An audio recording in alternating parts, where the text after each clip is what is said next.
Jeff here with Backroads Tourist. For you cruise lovers, I have some weekend cruise news updates for you. So, let's get right to it.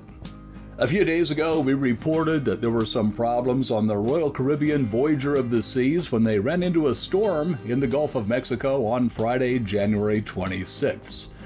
The first reports we were getting made it sound like flooding damage was limited to just a few cabins, but since then we've learned that numerous cabins and public areas were both flooded.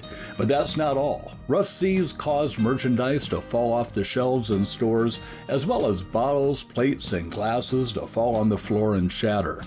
Reports also came in that a video slot machine fell on a passenger in the casino.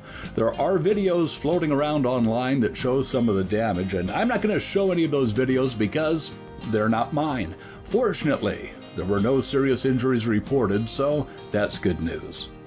There's been another delay in an inaugural sailing. You'll remember that the Sun Princess was supposed to have her first sailing this coming Thursday, February 8th. However, that sailing was canceled.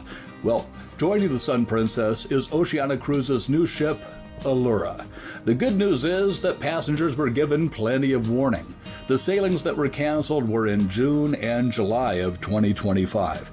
It's always a big risk to book a maiden voyage. There are a lot of things that can cause delays: supply chain issues, labor shortages, and an infinite number of other glitches.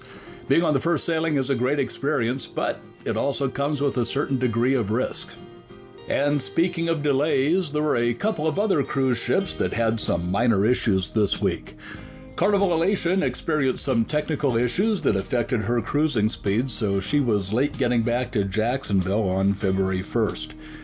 The embarkation for the next cruise was pushed back by about 3 hours, and passengers were given $25 in onboard credit for the inconvenience. Engineers fixed the problem, and as far as I know, it's smooth sailing right now for the Elation.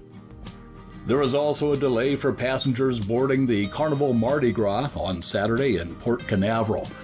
At the end of her previous sailing, the Mardi Gras had to turn around and go back to Nassau to get a guest to a hospital.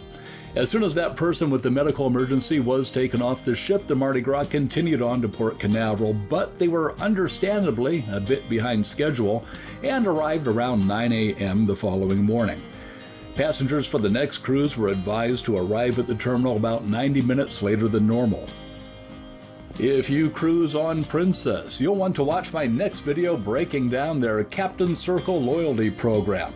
What are the perks and benefits? Are they enough to entice you to keep sailing with Princess? We'll talk about it on the next video coming out on Tuesday. Subscribe to the Backroads Tourist channel and click on that notification bell so you'll always be the first to know when new videos come out. Thanks for watching. I'm Jeff, and I'll see you on the Backroads or on a future cruise.